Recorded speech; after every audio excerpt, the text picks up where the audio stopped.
श्री गणेश जन्म कथा। एक बार भगवती पार्वती स्नान कर रही थी। उसी समय भगवान शिव वहां पहुंच गए। पार्वती जी उन्हें देखकर लजा गईं।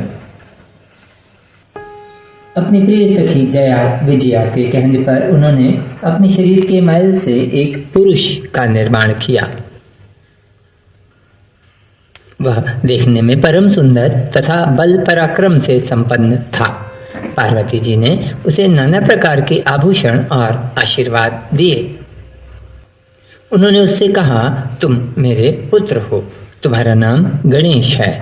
आज से तुम मेरे द्वारपाल हुए। पुत्र, मेरी आज्ञा के विरुद्ध कोई भी मेरे महल में प्रवेश न करने पाए।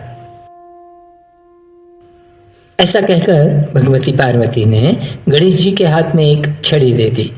महावीर गणेश हाथ में छड़ी लेकर पहरा देने लगे। उधर पार्वती जी सखियों के साथ स्नान करने लगे। उसी समय भगवान शिव दरवाजे पर आ पहुंचे। पार्वती जी के पुत्र गणेश से वे अपरिचित थे। उनकी अभिलाषा अंतःपुर में प्रवेश करने की थी। गणराज ने उनसे कहा, आप माता जी की आज्ञा के बिना भीतर नहीं जा सकते। माता स्नान कर रही हैं। भगवान शिव बोले, मूर्ख, तू मुझे रोक रहा है। तुझे पता नहीं कि मैं कौन हूँ? मैं पार्वती जी का पति साक्षात शिव हूँ। मेरे ही घर में मुझे रोकने वाले तुम कौन हो? मातृभक्त बालक गणेश ने कहा, आप कोई भी हो, किंतु इस समय मेरी माता की आज्ञा के बिना भीतर नहीं जा सकते। ऐसा कहकर उन्होंने अपनी छड़ी अड़ा दी।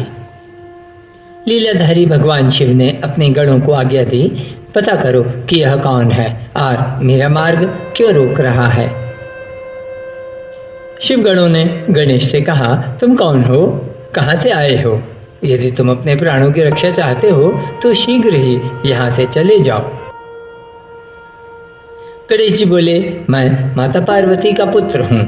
माता ने मुझे किसी को भी भीतर प्रवेश न देने की आज्ञा दी है। शिवगणों ने लौटकर भगवान शिव से बताया कि बालक माता पार्वती का पुत्र है और वह अपने स्थान से नहीं हट रहा है। भगवान शिव ने अपने गणों को डांटते हुए कहा, मूर्ख, तुम लोग एक बालक के सामने विवश हो गए। जाओ, जैसे भी हो उसे शीघ्र दरवाजे से हटा दो। महेश्वर शिव का आदेश शिरोधार्य कर उनके गण अपने अपने अस्त्र शस्त्रों से सज्जित होकर पार्वती नंदन गणेश को पराभूत करने चले। भयंकर युद्ध शुरू हो गया। शिवापुत्र गणेश के आगे शिवगणों की एक न चले। शक्तिपुत्र के प्रहार से व्याकुल होकर सबके सब प्राण बचाकर भाग चले। तत्पश्चात समस्त देवता भी भगवान शिव की ओर से युद्ध करने आए, परंतु वे भी वीर गणेश के आगे टिक न सके। तारकासुर का संहार करने वाले कुमार कार्तिकेय के अस्त्र निष्फल हो गए। भगवान शिव का त्रिशूल और पिनाक भी मातृभक्त गणेश के सामने बेकार हो गया। फिर भगवान विष्णु और गणेश का भयंकर युद्ध प्रारंभ हो गया। पार्वती नंदन को युद्ध में संलग्न देख महेश्वर शिव ने अपना तीक्ष्ण शूल उन पर फेंका। शूल के प्रहार से गणेश का मस्तक कटकर दूर जा गिरा। यह समाचार सुनकर पार्वती जी शोक से व्याकुल हो गईं और कुपित होकर उन्होंने अनंत शक्तियों को पैदा किया। शक्तियों ने उनकी आज्ञा से संपूर्ण सृष्टि का संहार करना शुरू कर दिया। देवता और ऋषिगण भय से थर्रा उठे। व्याकुल होकर सभी ने पार्वती जी की स्तुति की। भगवती पार्वती ने कहा, यह प्रलय तभी बंद होगा जब मेरा पुत्र जीवित हो जाए और देवताओं में सर्वश्रेष्ठ मान लिया जाए। भगवान शिव के आदेश से उत्तर दिशा से हाथी का सिर काट कर लाया गया और उसे गणेश जी के मस्तक के स्थान पर जोड़ दिया गया।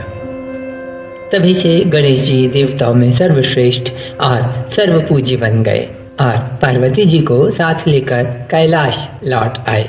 उसके बाद शिव पार्वती विविध प्रकार की लीलाएं करते हुए कैलाश पर सानंद रहने लगे। वीडियो पसंद आया हो तो लाइक और शेयर जरूर करें और आगे की अपडेट के लिए चैनल को सब्सक्राइब भी करें।